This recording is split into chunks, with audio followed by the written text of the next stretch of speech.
Bonjour à toutes et à tous et bienvenue dans cette nouvelle vidéo. La vidéo d'aujourd'hui, ce sera au sujet du Bitcoin, au sujet des annonces qui ont été faites récemment dans les médias. Pour les personnes qui n'y connaissent absolument rien au niveau des crypto-monnaies, écoutez toute la vidéo en entier, ça vous permettra de mieux comprendre la crypto-monnaie et le marché des cryptos. Pour ceux qui ont déjà toutes les compétences de base et tout ce qui s'ensuit, dans la fin de la vidéo, je donne mon avis. Donc, je précise, je ne suis pas un expert, je ne suis pas trader, rien du tout. Par contre, je sais que ça fait 3 ans que je travaille sur les cryptos, que j'investis et que je fais des études et des recherches. Donc, dans le monde des cryptos, si vous voulez avoir le partage de mon avis et éventuellement pouvoir l'implémenter ou le comparer à vos propres avis, je vous invite à aller voir la fin de la vidéo et je pense qu'il est plutôt pertinent. Donc, je vais reprendre le graphique de Cédric Froment, un trader que je suis depuis très peu de temps. J'ai regardé sa vidéo. Je vous mettrai le lien dans la description parce que je vais réutiliser son schéma. Et donc je lui partagerai pour lui dire que je l'ai fait, bien entendu. S'il me demande de le supprimer, je devrais le faire. Mais je voulais vous partager mon avis. Et je ne suis pas trader comme je vous l'ai dit. Donc je ne sais pas manipuler la carte comme lui. Donc voilà, tout simplement. Donc, il faut comprendre que, d'après moi, mon avis, c'est que les fluctuations sur le marché des cryptos a été causées par les gros investisseurs. Les sociétés qui fixent les prix sur les places de marché pour la vente d'actions, ce sont eux qui, avec leur capital, ils investissent dans une certaine valeur, ils la mettent à disposition et en fonction de la demande du marché, l'offre et la demande, c'est la loi du marché, en fonction de cette demande-là, ils augmentent progressivement le prix ou ils le diminuent, sachant que des personnes sont prêtes à acheter jusqu'à ce prix-là ou des personnes seraient prêtes à vendre au plus bas, tout simplement. C'est comme ça, d'après moi, qu'ils peuvent manipuler le marché. Pour les crypto-monnaies, ils ont commencé à faire chuter le cours des crypto-monnaies, ça a pris à la baisse, donc des gens ont commencé à avoir peur de la crypto-monnaie, ils ont revendu leur crypto-monnaie pour conserver les gains éventuels qu'ils avaient eus. Et alors, comme Cédric Froment nous le montre sur sa carte, il y a un plancher tout en bas, donc là c'est depuis 2012 je pense son graphique. Si vous regardez sur la carte, c'est depuis 2012. Et le petit point qu'il vous montre juste là, je vais vous mettre une flèche, c'est 500 €. Donc ça, c'est le seuil de confiance. Ça veut dire que toutes les personnes sur Terre qui utilisent la crypto-monnaie ou qui ont investi dans la crypto-monnaie représenteraient ce seuil, les 500 €. Si les brokers descendent jusque-là, s'ils laissent le cours de la crypto-monnaie chuter en dessous du seuil de confiance, toutes les personnes comme moi qui ont confiance en cette technologie révolutionnaire vont continuer à investir parce qu'ils vont savoir que c'est une opportunité en or. Donc, ils ne vont pas laisser descendre plus bas. Dès qu'ils voient que le marché réagit, que les gens qui ont confiance commencent à réinvestir, à partir de ce moment-là, donc, ils repartent à la hausse. La preuve en est, je ne pensais pas qu'ils allaient manipuler le marché d'une manière si flagrante, mais d'après moi, ça ressemble à une manipulation de marché. Donc, je vais vous montrer un article qui concerne des arnaques qui ont eu lieu en Belgique concernant le Bitcoin. Ils mettent bien en grand, je vais reprendre la photo. Voilà. La crypto-monnaie, l'arnaque qui fait fureur. Donc ça, c'est bien pour attirer les foules. Ils montrent le Bitcoin, donc les gens assimilent directement la crypto-monnaie, le Bitcoin. J'ai demandé à plusieurs personnes, ils n'ont pas fait de recherche supplémentaire. Ils ont vu les gros titres, ils ont lu en diagonale et ils ont fait leur déduction. Donc pour eux, ils m'ont envoyé des messages. Le Bitcoin, c'est de l'arnaque, explique-moi comment ça se fait et tout ce qui s'ensuit. Il faut savoir que dans l'euro, le dollar, ou peu importe la situation, il y a toujours des arnaques. Donc c'est des personnes qui utilisent la technologie, qui utilisent le système en place pour faire des bénéfices à leur avantage. Mon papa m'a expliqué récemment qu'il y avait une histoire autour de chez lui. Des faux pompiers sont allés vendre des calendriers. Donc du coup, voilà, c'était une arnaque. Des faux pompiers se sont servis du prétexte la vente de calendriers pour soutirer de l'argent à des gens à la place des pompiers. C'est pas pour ça qu'on va dire que les pompiers sont une arnaque et que la vente de calendriers des pompiers sont une arnaque. Des gens se servent de ce système pour arnaquer d'autres personnes. La crypto-monnaie, c'est pas une arnaque en général. Le Bitcoin n'est pas une arnaque. C'est une nouvelle technologie. C'est la première des crypto-monnaies qui a émergé à échelle internationale en 2009.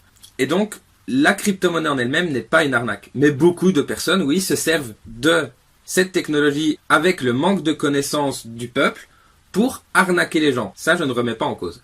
Mais la philosophie en elle-même, la blockchain et la technologie de la crypto-monnaie n'est pas une arnaque. Donc ça, c'était pour l'explication en ce qui concerne les marchés.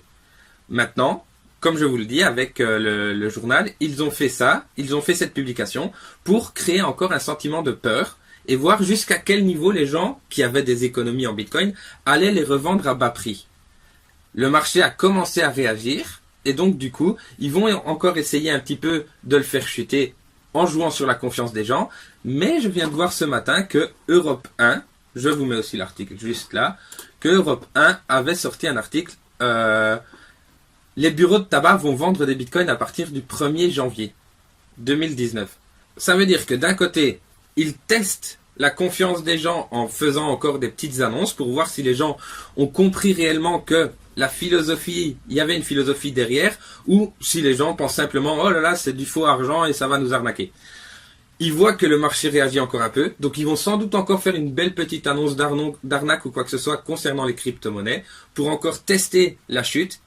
Et si ça ne prend pas, ils vont tout miser de l'autre côté en partant sur le fait qu'en 2019, en France, ils vont accepter dans plus de 3000 bureaux de tabac, à ce qui paraît, la vente de coupons en crypto-monnaie. Donc ça veut dire qu'à partir de janvier 2019, vous pourrez tout simplement aller partout en France, acheter des crypto-monnaies dans un bureau de tabac comme si vous achetiez une recharge de GSM. Tout ça va encore refaire monter la capitalisation autour des crypto-monnaies, va donc faire augmenter le prix du Bitcoin. Et à partir de ce moment-là, soit ils vont encore une fois retester le marché pour faire perdre de l'argent aux nouveaux investisseurs et eux se remplir les poches, ou alors ça va partir à la hausse et là ça va flamber à nouveau, ça va recréer une petite bulle avant qu'il y ait à nouveau une correction. Mais c'est normal, tant que les gens vont acheter, ils vont augmenter le prix. Et puis à partir de quand les gens arrêteront d'acheter, ils arrêteront d'augmenter le prix et ils redescendront à la baisse pour pouvoir recharger en crypto-monnaie à bas prix et le revendre plus cher par la suite. J'espère que tout le monde a pu bien comprendre la manipulation que j'essaye de vous expliquer. Si vous avez besoin de plus d'explications, n'hésitez pas à le demander dans les commentaires. Je vous ferai avec plaisir une nouvelle vidéo. Je vais retourner sur l'analyse de notre cher ami Cédric Froment pour aller voir ses supports et ses résistances.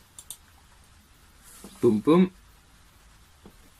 S'il chute jusqu'au 500, voilà, c'est le bonheur. Moi personnellement, là je ferai un maximum de recharge. Je vais étalonner un investissement sur la crypto-monnaie, sur différentes crypto-monnaies en fonction de la descente.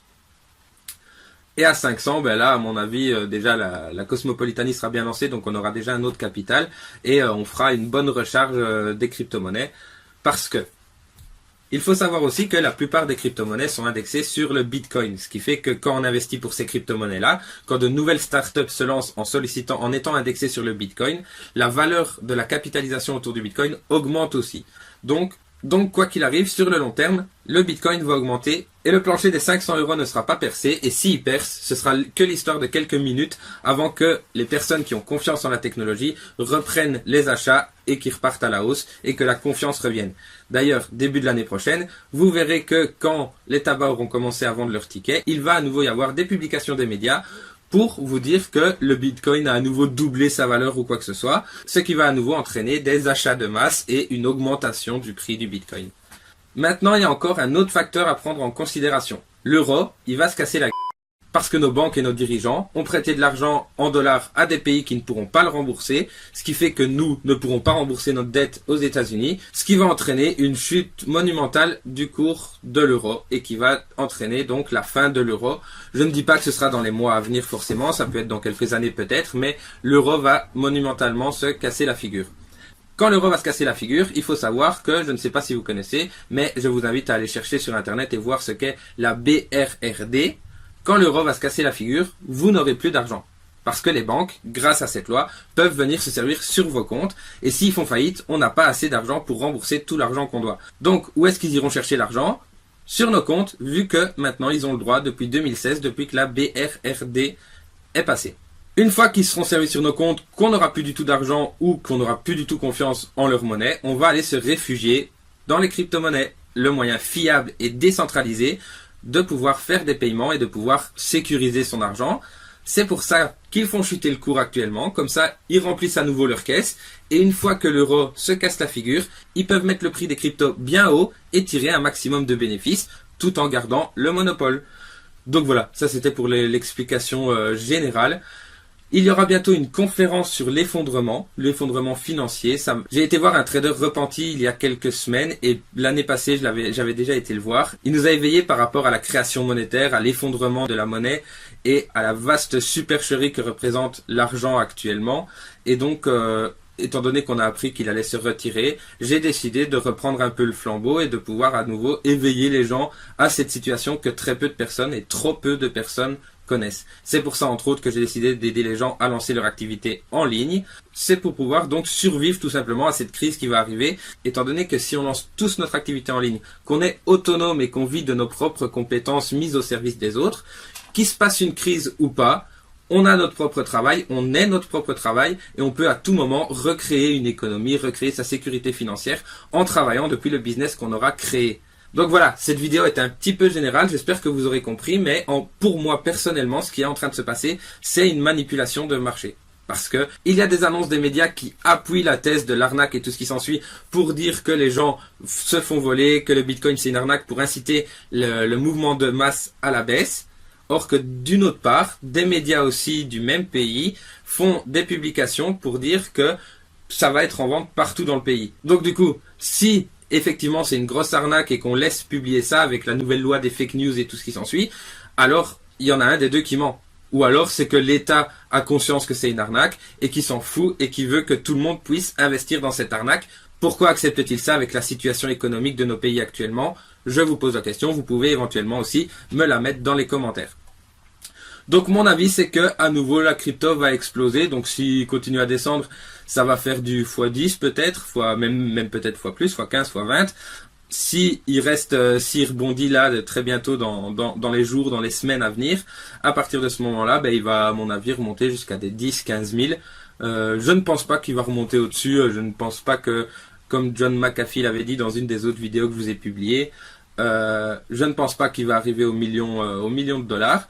Mais par contre, je pense bien qu'il peut remonter au-dessus des 10-15 000. Donnez-moi vos avis. Et on refait un point crypto dès qu'il y a de nouvelles manifestations, dès qu'il y a de nouvelles analyses, dès que je peux vous partager quelque chose. Ou alors, dès que vous le sollicitez dans les commentaires. Vous me demandez une explication complémentaire ou alors une nouvelle analyse. Et je vous la mettrai dans une prochaine vidéo. D'ailleurs, vous allez sans doute avoir très bientôt une vidéo sur le Ripple. Parce que, étant donné que le Ripple a pris la 2e place devant Ethereum dans le classement mondial des crypto-monnaies, je pense fortement que le Ripple, qui est la crypto-monnaie des banques, a été instauré justement pour, quand les tickets seront en vente dans les tabacs partout en France ou autre, ils puissent être achetés par un maximum et qu'on puisse acheter du Ripple directement, ce qui reviendrait à investir son argent dans les banques qui viennent de nous voler tout notre argent. Je vous laisse comprendre un petit peu la chose. Maintenant, je me doute qu'il va pas y avoir que des likes pour cette vidéo. Mais en attendant, je dis ce que je pense et c'est comme ça. Ça, on pourra pas me l'enlever, pas comme mon argent sur mon compte en banque. Merci beaucoup de votre attention, n'hésitez pas à vous abonner, activez la petite cloche pour recevoir toutes les notifications et je vous dis à très bientôt dans une prochaine vidéo. Merci, ciao ciao.